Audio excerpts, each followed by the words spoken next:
देखो ना, कितना खुश हुआ था तू सुदामा के आने पर।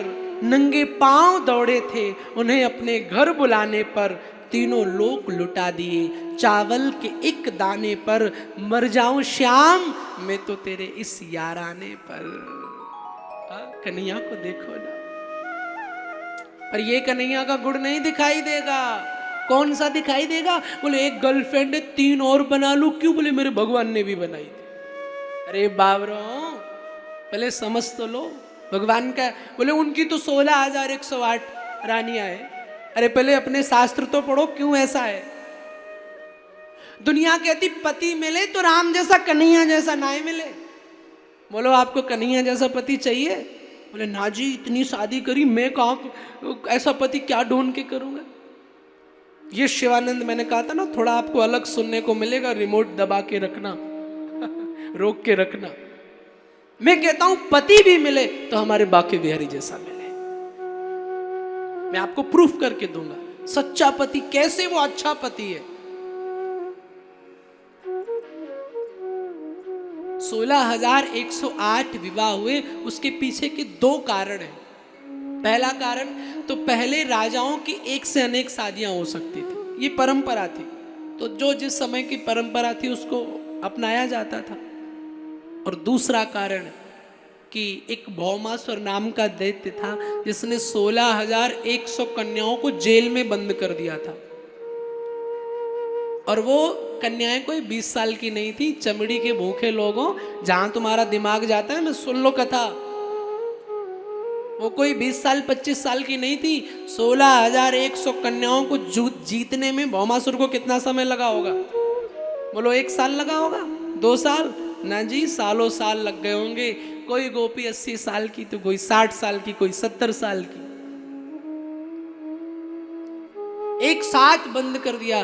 भगवान को जब पुकारा, भगवान ने उनको छुड़ाया तो सारी हाथ जोड़ के निवेदन करने लगे, ठाकुर या तो अपना बना लो या तो विष दे दो। क्यों? इस दुनिया ने तो सीता जी को भी नहीं छोड़ा, तो हमें क्या?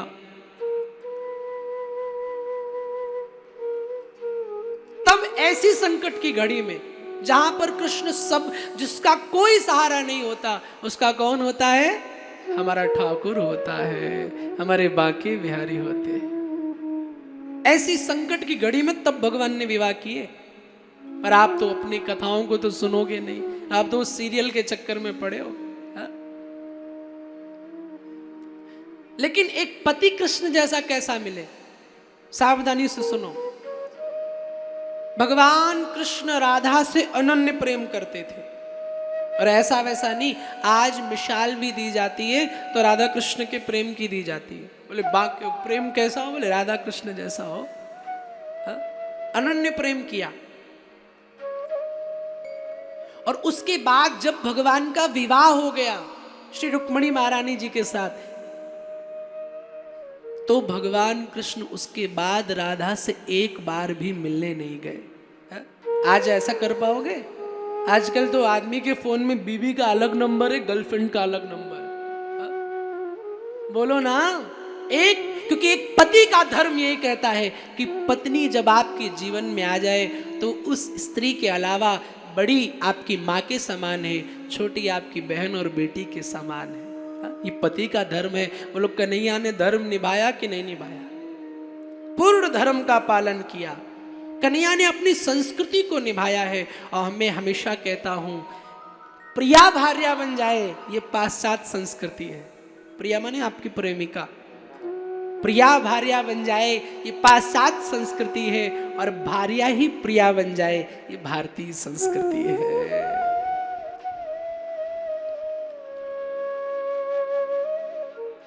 प्रेम को विवाह की जरूरत नहीं है, विवाह को प्रेम की जरूरत है।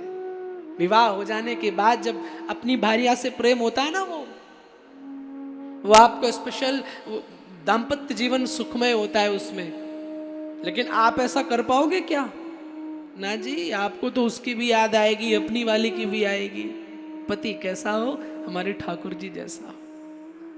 प्रेम को विवाह की जरूरत नहीं है। आज भारतीय संस्कृति में 2 साल में हमारी जो भारत की बेटियां हैं, किसी को जानती नहीं, पहचानती नहीं, फेसबुक से चैटिंग करी, चैटिंग करके उनको एक प्रेम हो गया, प्रेम क्या कहूँ, अट्रैक्शन कहूँ, अट्रैक्शन हो गया। अब तो मम्मी पापा से लगी मैं तो रह नहीं पाऊंगी, इन्हीं से शादी करोगे। अरे प्रेम को विवाह की जरूरत नहीं है। क्यों? प्रेम में बंधन नहीं होता, प्रेम तो बंधन मुक्त होता है। आहा, मीरा का प्रेम उपासना था तो मीरा ने कृष्ण को भगवान बना दिया, आराध्य बना दिया। रुक्मणी का प्रेम दाम्पत्य का था तो कन्हैया को पति बना दिया, और राधा का प्रेम बंधन मुक्त था, इसलिए श्री राधा ने कृष्ण को कृष्ण ही रहने दिया, कन्हैया ही रहने दिया। ये हमारे बांके बिहारी का चरित्र है। हाँ, ये हमारे कन्हैया का चरित्र है।